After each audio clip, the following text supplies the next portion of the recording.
ये आकाशवाणी का कोटपुतली केंद्र है FM बैंड 101.9 मेगाहर्ट्ज पर।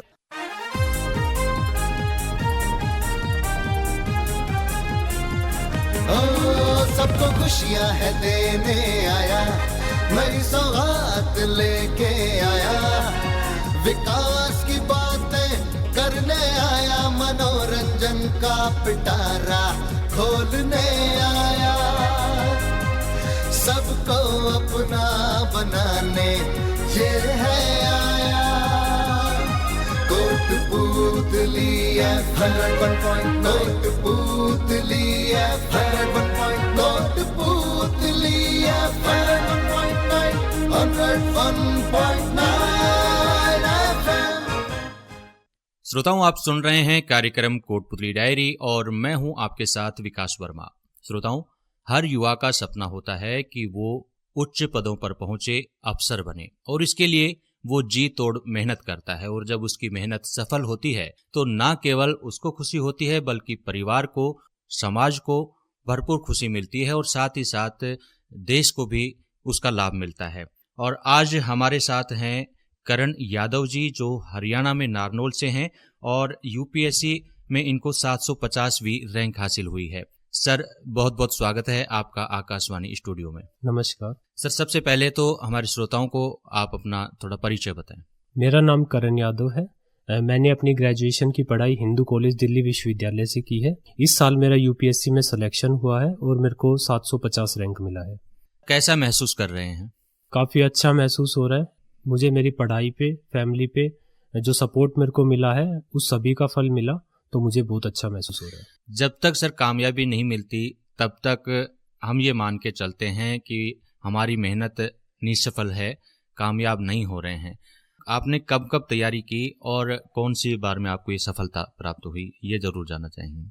यूपीएससी की परीक्षा में ये मेरा तीसरा प्रयास था और इस साल मेरा सिलेक्शन हुआ है। इससे पहले 2 प्रयास में मुझे सिलेक्शन नहीं मिला था। पर विद्यार्थी जीवन में सफलता असफलता कुछ नहीं होता, हमें निरंतर सीखना होता है। अगर हम असफल हुए हैं तो हमें अपनी कमियों को ठीक करना होता है।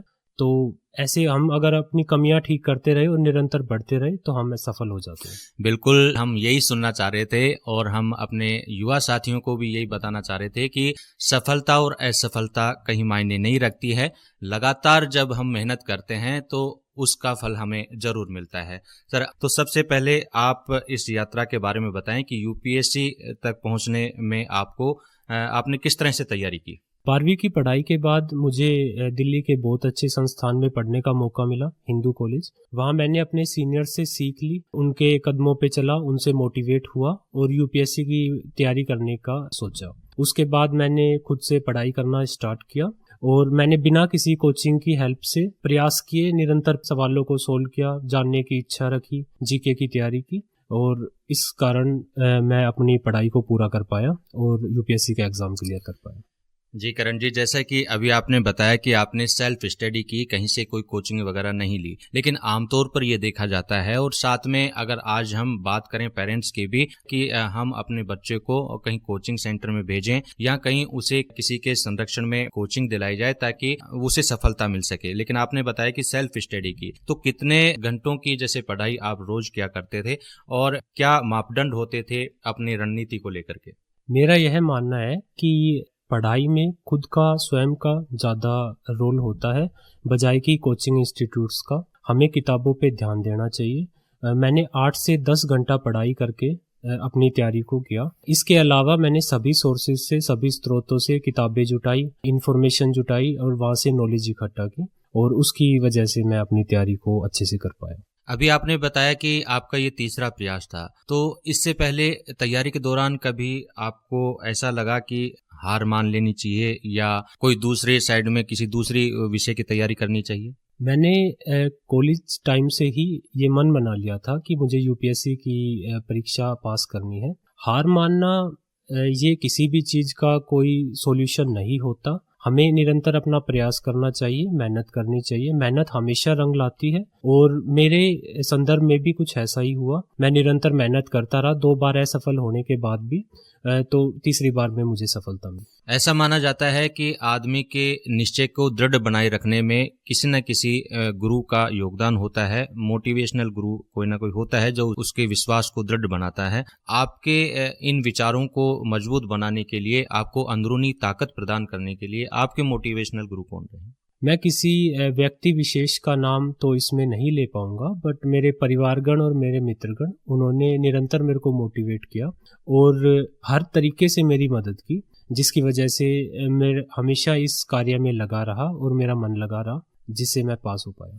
अभी जैसे बात करें युवा जो यूपीएससी की तैयारी करना चाहते हैं या जो कर रहे हैं, तो कितने चरण होते हैं और किस प्रकार से वो अपनी मंजिल पहुंच सकते हैं? मैं सबसे पहले तो पेपर पैटर्न के बारे में बताना चाहूँगा। सबसे पहले एक प्रीलिम्स का पेपर होता है जो कि ऑप्शनल, जिसमें ऑप्शंस होते हैं। सेकंड पेपर मेंस का एग्जाम होता है जो कि सब्जेक्टिव होता है, उसमें लिखना होता है। तीसरा चरण इसका इंटरव्यू होता है। प्रीलिम्स के लिए हमें ज़्यादा से ज़्यादा नॉलेज, करंट अफेयर्स पे ध्यान देना होता है, कुछ तथ्यों को याद करना होता है। मेंस में हमें चीज़ों को समझना होता है, उनके बारे में लिखना होता है, कैसे इंट्रोड्यूस करें हम चीज़ों को, कैसे उसका सारांश लिखे, कैसे भूमिका लिखे, वो सब करना होता है। उसके बाद इंटरव्यू में हमें अपने अंदर का जो सेल्फ है उसको दिखाना होता है, हमें मोटिवेट रहना पड़ता है और क्यों हम इस सर्विस में जाना चाहते हैं इसका एक हमारे पास कठोर जवाब चाहिए होता है। तो ये इस परीक्षा के 3 चरण होते हैं। यानी हम अपने देह को मजबूत रखें और एक ही लक्ष्य रख करके चलें और उसी को लेकर के तैयारी करें तो हमें अपनी मंजिल जरूर मिलती है, सफलता मिलती है।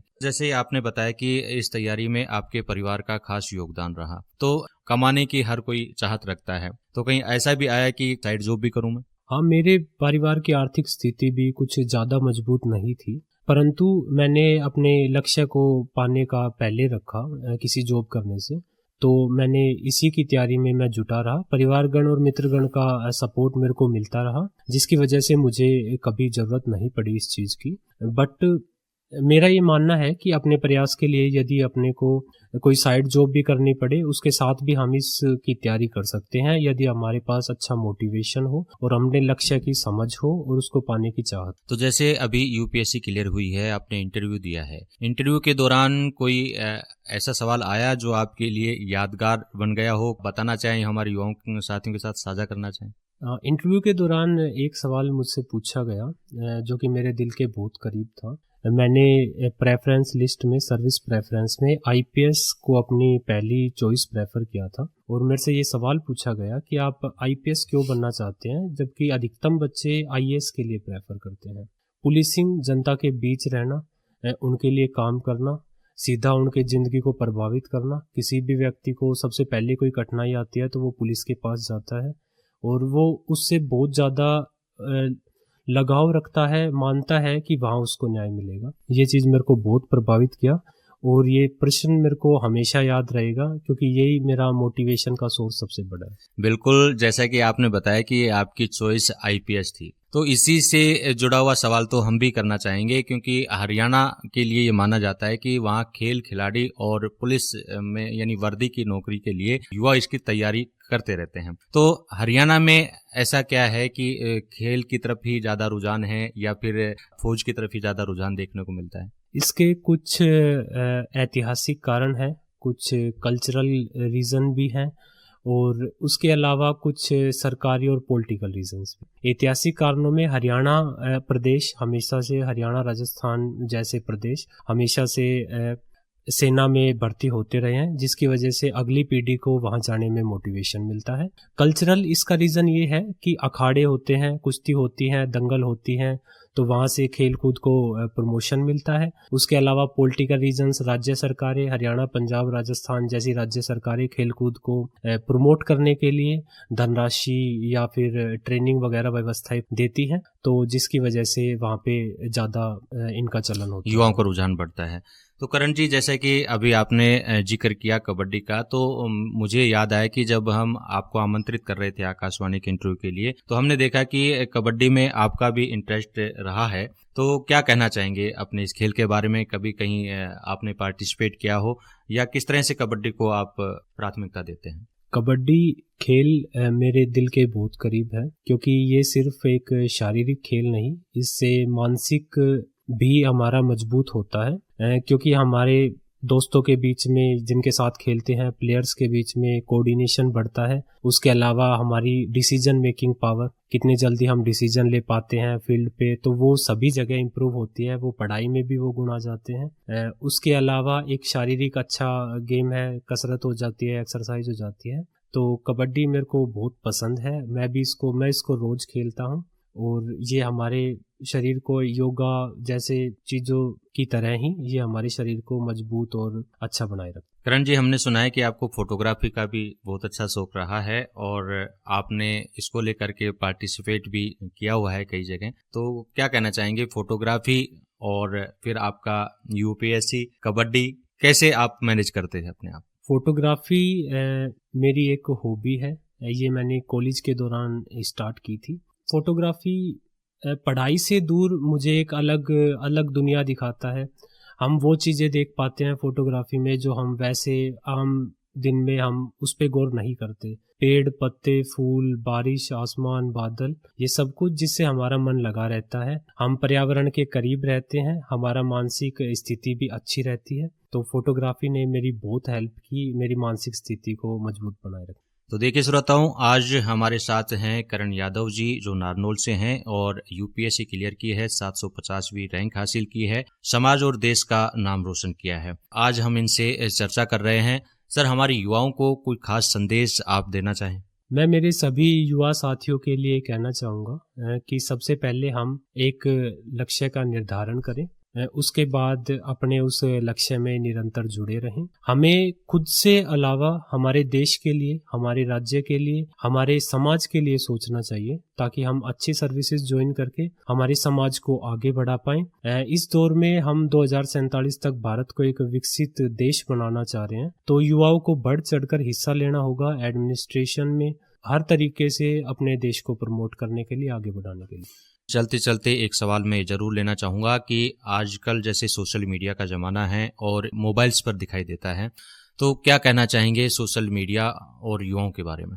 मेरा ये मानना है कि सोशल मीडिया बहुत अच्छी चीज़ है, हमारे दूर के रिश्तेदारों को यो हमारे करीब लाता है। पर इसका ये मतलब नहीं है कि हम हमारे पास के वातावरण को ना देखें, हम फिजिकल एक्टिविटी, एक्सरसाइज पे ध्यान ना दें, हम अपने परिवार को समय ना दें। दोनों का थोड़ा थोड़ा प्रयोग करके हम अपने दोस्तों और मित्रगणों के पास भी रह सकते हैं सोशल मीडिया की हेल्प से, और हम इस समाज को मजबूत भी बना सकते हैं।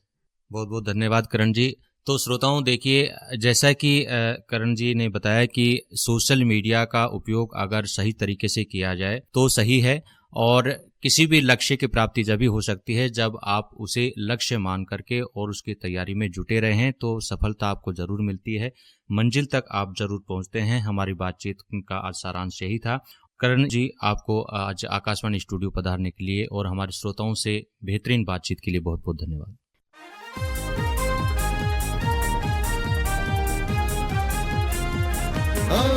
सबको खुशियां है देने आया, नई सौगात लेके आया, विकास की बातें करने आया, मनोरंजन का पिटारा खोलने आया, सबको अपना बनाने ये है आया।